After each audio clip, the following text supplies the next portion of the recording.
stories in just a moment, but first, fast-breaking news just into issues.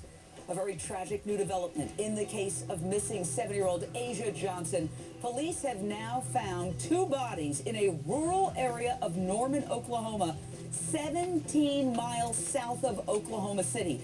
The bodies were found near an abandoned car that belongs to Asia's mother. Police believe the car was being driven by Lester Hobbs, the man suspected of kidnapping little Asia and murdering her mother. Police believe those may be the bodies of 7-year-old Asia and Hobbs. One body was reportedly found inside the vehicle. The other one was found nearby. Little Asia, as you may recall, has been missing since January, and we are going to keep you updated with the very latest developments as they come in tonight. Straight out to HLN law enforcement analyst Mike Brooks. Mike, what is the very latest? Well, Jane, I just got off the phone with Jessica Brown, who's with the Oklahoma State Bureau of Investigation. She says investigators are on the scene, and agents from the Oklahoma State Bureau of Investigation are going to the scene, but she does confirm that this is, as she calls it, the car that they have been looking for quite some time, that Lester Hobbs was last seen in. She says they are also in the process of obtaining search warrants. They want to make sure that they cross all their T's and dot their I's, so, you know, there's no hurry. Go ahead, get a search warrant for this car and possibly for other locations. She would not confirm to me about the 2 bodies, but of course, your fine staff has confirmed that. So we're waiting to hear more from the Oklahoma State Bureau of Investigation on whether or not, you know, this could be the body of little Asia and possibly Mr. Hobbs. But certainly it looks like that. All evidence would point to that. Right, because they haven't seen the car at all, and, you know, law enforcement would have expected it to pop up somewhere because it is fairly unique, and they have not heard anything or seen the car for quite some time. Dale Archer, clinical psychiatrist. I can't even begin to imagine what this beautiful little child might have gone through in the last days and months of her life, if in fact this is Asia. This very violent man, Lester Hobbs, had threatened to kill Asia's mom, his estranged wife, with a hammer, and it appears that he carried that threat out and actually used a hammer to kill his estranged wife. And it's very possible, according to authorities, that little Asia was on the sofa next to him witnessing all of this brutality, only to be later abducted by this man, and they have been missing for quite some time now. Gosh, I can't even imagine, Dale, what this poor child has gone through. Yeah, I mean, I think this is all of our worst nightmares. I mean, you always want to hold out hope. Of course, when the murder occurred, then we thought, okay, Asia has probably been kidnapped, probably by Lester. But of course, you always hope that at some point she turns up, that it's not going to be a homicide on top of it. Obviously, we don't know that. But again, our worst fear as a parent and just as a concerned citizen, thinking that what the little girl went through.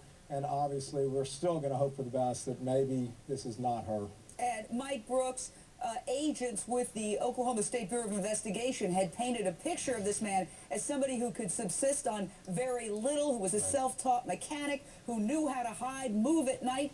And it turns out he wasn't very far from where they disappeared, and they had been searching that entire area, and they hadn't found him.